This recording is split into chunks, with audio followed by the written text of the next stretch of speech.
Now to a story you'll see only on 8, a look back at the life of one of Virginia's unknown heroes. It's a minister who died in action representing the Commonwealth and serving his country.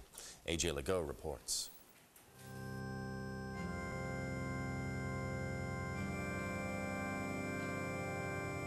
Chaplain Bob Patton is about to say goodbye to his chapel at Fort Pickett, just outside Blackstone, Virginia. Every soldier deserves a chapel. He's just days from shipping out for Iraq. Regardless of your faith, regardless of what you believe or don't believe, every soldier deserves a place to come and to sit down that's quiet. With his deployment looming, Chaplain Patton, along with Post Commander Tom Wilkinson. This is one of our guys. This is a guy who served in our unit back in 1917, 1918. Helped spearhead the dedication of the Fort Pickett Chapel to another Virginia National Guard chaplain who headed off to war in service of country. We dedicated it to Chaplain Bula, who gave the ultimate sacrifice for his state and for the nation.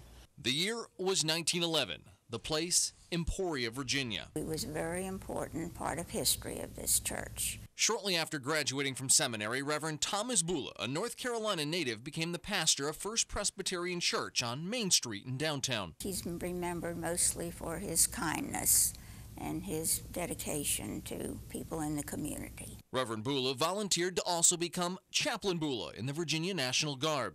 It wasn't long before the world went to war in what was supposed to be the war to end all wars. Bula would not come home. I went back as far as the Civil War, and he's the only Virginia National Guard chaplain to be killed in action since at least the end of the Civil War. It's not that he died, it's how he died that sets this chaplain apart. Chaplain Bula he was in the trenches with the soldiers in the Meuse-Argonne. He went out and recovered wounded soldiers. They went out with the litter bearers, and that was something that chaplains didn't do. But he went out and got his soldiers that were wounded and brought them back to their aid stations, and that's where he was mortally wounded at. None of the records indicated he's ever received any recognition for what he did. John Listman, Fort Pickett's historian, likens Chaplain Bula's actions to those of the much more famous Father Duffy, a priest and chaplain who was highly decorated and even had the movie The Fighting 69th made, highlighting his service. Who's there? Ah, relax now, Jerry. That's only Father Duffy making his parish rounds. Father Duffy actually went and was doing the exact same thing Bula was doing. He was going out into no man's land behind the assaulting troops and helping the wounded to the rear. He got a Distinguished Service Cross for what he did. While Bula received no medals, he's not exactly forgotten, at least in Emporia. He's remembered firstly by this beautiful stained glass window, which was dedicated in 1923. There's also a historical marker outside the church, but this chapel dedication is the first time the military has recognized his valor. My desire is for the legacy that Chaplain Bula left us to not be lost in time. Because for this man of faith, also shipping off to a war zone, what Chaplain Bula stands for stands the test of time. He got up and he went in there looking for his soldiers.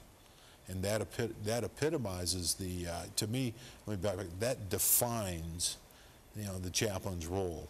That the soldiers, excuse me. That's something that's obviously very important to you. Yes, it is. Plans to award Chaplain Bula a long overdue posthumous medal are also in the works. A.J. Legault, 8 News. Welcome back. A Virginia chaplain killed in the line of duty is recognized for his valor nearly a century after his death. 8 News investigative reporter A.J. Legault has the story.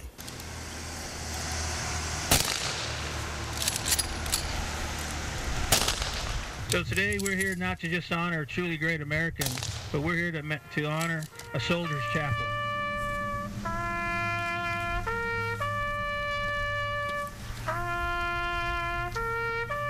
We now add Chaplain Bula to this elite list of recipients of Virginia's highest honor.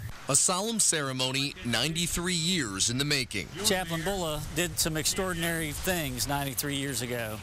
And he's finally getting recognized for his service and the deeds that he did on that day.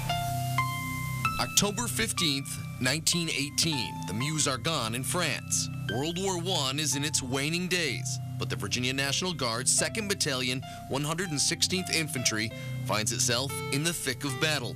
Among the soldiers, Chaplain Thomas Bula, who left behind his work at First Presbyterian Church of Emporia to serve his country. Bula's commanders soon learn he's no ordinary chaplain. Chaplains don't typically get out on the battlefield and go into harm's way. But that's just what Bula did. There are several battlefield accounts of him disregarding his own safety and regulations by going to the frontline trenches to give spiritual and physical comfort to the wounded. He was out there ministering to his soldiers and being out there in the middle of the fight. That's something special to know that he was there for his comrades in arms. But his bravery and faith would cost him. To aid the wounded, he ran into no man's land. A German shell exploded, amputating his leg near the thigh. He died 2 days later. He went above and beyond. He didn't have to run out there in no man's land to be trying to save the wounded. That wasn't his job.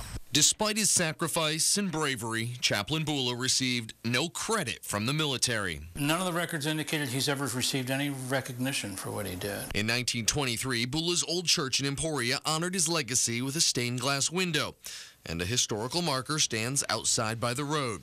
His name is on the chaplain's memorial at Arlington National Cemetery, but his valor was by and large forgotten until earlier this year. My desire is for the legacy that Chaplain Bula left us to not be lost in time.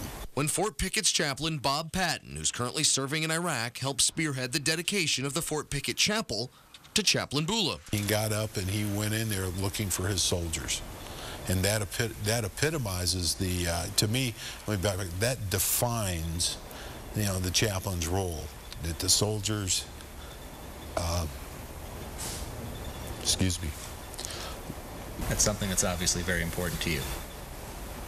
Yes, it is. With Chaplain Patton serving Virginia's soldiers on another battlefield, Fort Pickett historian John Listman and post commander Colonel Tom Wilkinson picked up the gauntlet, pushing for Bula to finally receive the recognition he deserved. That brings us back to Emporia on the 93rd anniversary of Bula's death. It recognizes Chaplain First Lieutenant Bula for his dedication above the call of duty by this presentation of the Virginia Distinguished Service Medal, the Commonwealth's highest award. As Bula's heirs and members of his church's congregation gather for a posthumous awarding of the Virginia Distinguished Service Medal. It's a very rare award within the Virginia National Guard. For valor in combat until today, it's only been presented 7 times. Chaplain Bula's nephew received the medal on his long-dead uncle's behalf. I would like to tell him that what he did for God and his country will never be forgotten. Chaplain Bula's medal has been donated by his family to hang in the Fort Pickett Chapel down in Blackstone, Virginia, that's now named in his honor. AJ Legault, 8 News.